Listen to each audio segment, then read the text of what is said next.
Class 12 का पहला exam है फिजिक्स का एग्जाम। और इस फिजिक्स के एग्जाम के लिए हमारे पास एक महीने से भी कम बचे रह गए। अब इस एक महीने से कम बचे हुए टाइम में एग्जैक्टली क्या करना है, कैसे करना है, किस तरह से पढ़ना है, कौन से क्वेश्चन करने हैं, क्योंकि भैया लास्ट ईयर जो हुआ था ना फिजिक्स में, वो इस साल ना हो जाए। ये डर हमारे सबके अंदर है कि लास्ट ईयर जैसा टफ पेपर ना बन जाए।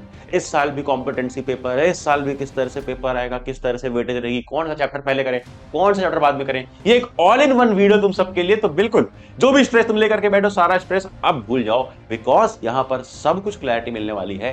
कितने दिन में कौन सा चैप्टर करने हैं, कैसे करने हैं, कौन सा टॉपिक पढ़ना है, हर एक चीज। तो बस इस वीडियो को एंड तक देखना, और देखने से पहले कमेंट में एक बार कॉन्फिडेंटली टाइप करना, आई विल कुक फिजिक्स।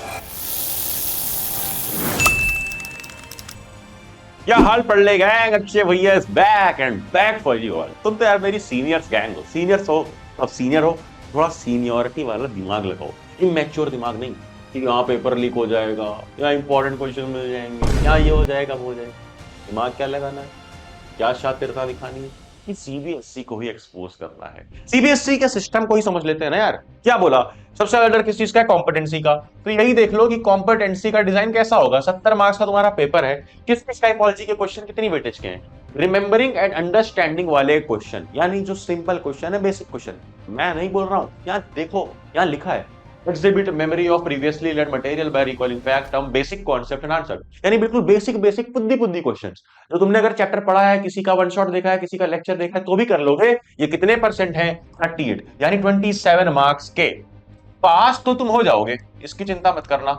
अगर तुमने पूरा सिलेबस पढ़ लिया है, कर लिया है, या पढ़ लोगे, अभी तक सिलेबस भी नहीं हुआ कई लोगों का, तो तुम पास हो जाओगे, इतना याद रखो। बट फेल होगा यहां पर। मतलब सेकेंड सेक्शन है applying, solve problem to new situation by applying acquired knowledge, fact, technique, rules in a different way. एक नई अप्रोच के साथ क्वेश्चन को देखना पड़ेगा, करना पड़ेगा और आंसर लाना पड़ेगा। ये कितने वेटेज हैं, 22 मार्क्स के। तो 27, 22। अब बचा हुआ जो 21 मार्क्स है ना, ये और ट्रिकी हो जाता है, क्योंकि ये है कौन सा, analysing, evaluating and creating type के क्वेश्चन, जहां पर different elements, different chapters, different pattern, different concepts को एक में कंबाइन करके क्वेश्चन बना दिया जाएगा। और ये कितने मार्क्स का है, 21 मार्क्स का, जैसा कि मैंने बताया। क्या हम समझ सकते हैं कि पेपर में जो 27 मार्क्स है, ये है बिल्कुल बिल्कुल बेसिक, फिर ये थोड़ा सा मॉडरेट 22, और 21 मार्क्स जो है ये थोड़े से डिफिकल्ट या कह लो कॉम्पिटेंसी वाले आएंगे। अब क्या हम ये बेवकूफी करें कि ये 21 मार्क्स के लिए जो कॉम्पिटेंसी लेवल के, जो थोड़े टफ लेवल के, इससे डर करके हम अपने 22 और 27 अगर मैं मिला दूं तो कितना बनता है, 22 और 27, 49 मार्क्स को गंवा दे। तो मैं बोलूंगा 49 मार्क्स पे पहले फोकस करो। और इस पे करने के लिए फोकस तुम एग्जैक्टली क्या कर सकते हो, यहां देखो ध्यान से। तुम सबसे पहले जितने भी दिन तुम्हारे पास बचे हैं, इसको डिवाइड कर दो। मान लो 20 डेज बचे हैं, 1:2:1 के रेशियो में। मतलब भैया ये 20 कैसे डिवाइड होगा, 20 डिवाइड होगा इस तरह से कि आया अपना 5 दिन इधर, 10 दिन इधर, और 5 दिन इधर। अब मैं बोलूंगा इसको राउंड 1, राउंड 2 एंड ये थर्ड राउंड। अब राउंड 1, राउंड 2 में करना क्या है, राउंड 1 में तुम्हें करने ये चैप्टर्स, और इसमें देखो आधे दिन है, देखो ध्यान से। राउंड 2 में डबल डेज है, वाई, क्योंकि ये थोड़े से टफ चैप्टर है, कह लो जिसमें टाइम लगता है, वाले चैप्टर्स हैं। तो क्या क्या करना है, अरे इजी इजी चैप्टर है, ईएम वेव्स है, मैग्नेटिज्म एंड मैटर है, डुअल नेचर, एटम, न्यूक्लियर और सेमीकंडक्टर। ये वो है जिनसे श्योर शॉर्ट क्वेश्चन आएंगे, इजी इजी क्वेश्चन आएंगे, और इनको तुम इजीली कर सकते हो। इसके बाद जंप करना इनमें, और इसी सीक्वेंस में करना। ईएमआई कर लिया, एसी कर लिया, मूविंग चार्जेस, फिर electric charges and field, electric potential and capacitance, उसके बाद आना करंट इलेक्ट्रिसिटी पे, और आखिरी में वेव एंड रे ऑप्टिक्स पे आना, वरना इसमें ही कई लोग डिप्रेशन में बेचारे डूब जाते हैं। ठीक है, जो लोग जेईई के लिए पढ़ रहे हैं उन्होंने पढ़ा होगा, बट जिन्होंने नहीं पढ़ा है वेव एंड रे ऑप्टिक्स, वो चैप्टर बाद में करना, बाद में करना, बार बार बोल रहा हूं। अभी फोकस कहां करेंगे, इस स्ट्रेटजी पे, यानी 1:2:1 की स्ट्रेटजी पे। तुम्हें मालूम पड़ गया राउंड 1 में क्या चैप्टर करने हैं, राउंड 2 में आखिरी जो है, आखिरी यहां पर हमें अपनी प्रेजेंटेशन को इंप्रूव करना है। इस तरह से इंप्रूव करोगे ये तो मैं आगे बताऊंगा, बट अभी से ऐसे क्वेश्चंस की प्रैक्टिस करनी है जो सीबीएसई बार बार बोल रहा है। सीबीएसई का जो ये पैटर्न है, remembering, understanding, applying, analysing, evaluating, creating, ये सब एक टैक्सोनॉमी है, RUAC। और ये टैक्सोनॉमी को फॉलो किया है पूरे मार्केट में सिर्फ एक ब्रांड ने। अपनी स्क्रीन पे देखो, इन्होंने सैंपल पेपर्स के अंदर ये टैक्सोनॉमी फॉलो कर दी, RAU साइड में लिख दिया, जिससे मालूम रहे कि हाँ इसी सेम पैटर्न को, जो सीबीएसई का पैटर्न है, इसको फॉलो किया गया है। एंड इसके लिए मैं बोलूंगा तुम इनकी ये बुक ले लेना जो मेरे पास यहाँ पड़ी भी हुई थी, जो भी मैं चेक ही कर रहा था वीडियो बनाने से पहले। ये रही है बुक, 20 कंबाइंड सैंपल पेपर्स वाली, जो मैंने पहले बताई होगी शायद। 20 सैंपल पेपर्स हैं क्लास 12 के। कौन कौन से भाई? इंग्लिश है, मैथमेटिक्स है, फिजिक्स है, केमिस्ट्री, बायोलॉजी है, सारे सब्जेक्ट्स एक किताब में, जस्ट इमेजिन। और इसमें वही टैक्सोनॉमी को फॉलो किया है जिसकी मैं बात कर रहा था, जो मैंने तुम्हें स्क्रीन पे दिखाया। हर एक चीज डिटेल में है, कॉन्सेप्ट लिखा है, आंसरिंग टिप्स लिखी हैं, किस तरह से तुम्हें आंसर लिखना है वो लिखा है। मैं ऐसे दिखा क्यों रहा हूं? क्योंकि मैं चाहता हूं कि यार तुम सही मटेरियल अब उठा लो हाथ में। इतनी पतली सी किताब है, ये पूरी लगा ली ना तो 90% क्वेश्चंस मैचिंग मिलेंगे, ये मैं बोल रहा हूँ। और लिंक डिस्काउंट वाले डिस्क्रिप्शन में डाल रहा हूँ कि जा करके डिस्काउंट पे अभी इसको उठा लो, अभी उठा लो, टाइम भी बचा रह गया, लिंक डिस्क्रिप्शन में है। और अब बढ़ते हैं अगली सबसे बड़ी प्रॉब्लम पे, जो फिजिक्स के अंदर आती है कि भैया क्वेश्चंस नहीं लगते।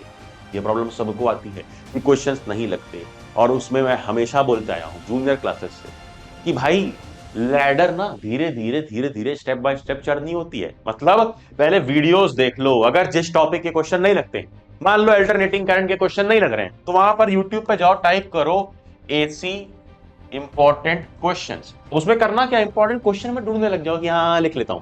वहां पर जाकर के सीखो अप्रोच कि किस तरह से क्वेश्चन को अप्रोच किया जा रहा है, कहां पे टिक लगाई जा रही है, कहां पे डिटेल में सॉल्व करना है, कहां पे फॉर्मूला कौन अप्लाई करना है, सीखा। इसके बाद सॉल्व एग्जांपल्स लगाए, फिर एनसीईआरटी, फिर उसके बाद आखिरी में पीवाईक्यू, कॉम्पिटेंसी या सैंपल पेपर पे आओ। मतलब पहले वीडियो से समझो, सॉल्व एग्जांपल कुछ लगाओ, वो एनसीईआरटी वाले ही लगाओ क्योंकि आते हैं बीच बीच में, और एनसीईआरटी अच्छे से लगाना, ध्यान से लगाना। उसके बाद कूदना इन सारी चीजों पे। और अगर कोई अभी भी पूछे कि भाई पीवाईक्यू लगाएं या कॉम्पिटेंसी, तो पीवाईक्यू मत लगाओ, कॉम्पिटेंसी पे फोकस करो। और मैंने बता दिया ऐसा सैंपल पेपर जिसमें ऑलरेडी कॉम्पिटेंसी बेस्ड क्वेश्चंस हैं, जाकर के ले लेना। अब बारी आती है आगे इस बात की कि भैया आंसर कैसे लिखें, क्योंकि यार जो तुम पढ़ोगे उसको आंसर पर डालना पड़ेगा, यानी आंसर शीट पर डालना पड़ेगा, तभी एग्जामिनर मार्क्स देगा। एक चीज मैं दिखाने वाला हूं, ये लास्ट ईयर के टॉपर की आंसर शीट है, ध्यान से समझना कि इसने किया क्या है। सेक्शन तुम कोई सा भी पहले अटेम्प्ट कर सकते हो, इसने सेक्शन A किया है। अब एमसीक्यू में आंसर लिख सकते हो उस तरीके से BADBC, इसने श्योरिटी के लिए साइड में वो भी लिख दिया है कि क्या ऑप्शन था, ठीक है। और अपनी कैलकुलेशंस के लिए इसने खुद से एक लाइन ड्रॉ करी और यहां पर रफ कैलकुलेशन करी, क्योंकि एमसीक्यू में कोई सॉल्व करके नहीं दिखाना है, तुम्हें रफ कैलकुलेशन करनी है, डायरेक्ट तुम्हें आंसर लिखना है। यहाँ पे 1 मार्कर एमसीक्यूज रहेंगे। देन इसके बाद क्या करना है तुम्हें, ध्यान से, कि जब भी कोई डायग्राम आए, कुछ भी आए, कैसा भी डायग्राम आए, पेंसिल से ड्रॉ करना है, स्मार्ट मूव अपनाना है। ये होता क्या है ना, कभी कभी एग्जाम की यार प्रेशर में 3 घंटे का प्रेशर है, जल्दी करना है, थोड़ी मोड़ी गलती जाती है। और फिजिक्स में थोड़ी मिलती गलती मतलब एसी का डीसी, डीसी का एसी, सब बिगड़ जाएगा। तो बस स्मार्टली यूज करना अपने दिमाग को, और पेंसिल को पेंसिल से बनाओ, कहीं मिस्टेक हो गई या बाद में रीचेकिंग में मिस्टेक मिली, उसको दोबारा सही कर पाओ डायग्राम। ये नहीं कि पेन में बनाओ तो कट करके दोबारा बनाना पड़ जाए, तो इसका ध्यान देना। और टेबल हमेशा ध्यान से ड्रॉ करना अगर तुम्हारा डिफरेंस वगैरह है। एंड एक चीज याद रखना कि अगर गलत हो, जैसे स्नॉपर ने ऐसे ऐसे एक लाइन से कट किया है, महाशय आप भी एक लाइन से कट करिएगा, बहुत लंबा मत काट दीजिएगा, वरना रियल लाइफ में तो कट ही रहा है, एग्जामिनर भी तुम्हारा काट देगा मार्क्स।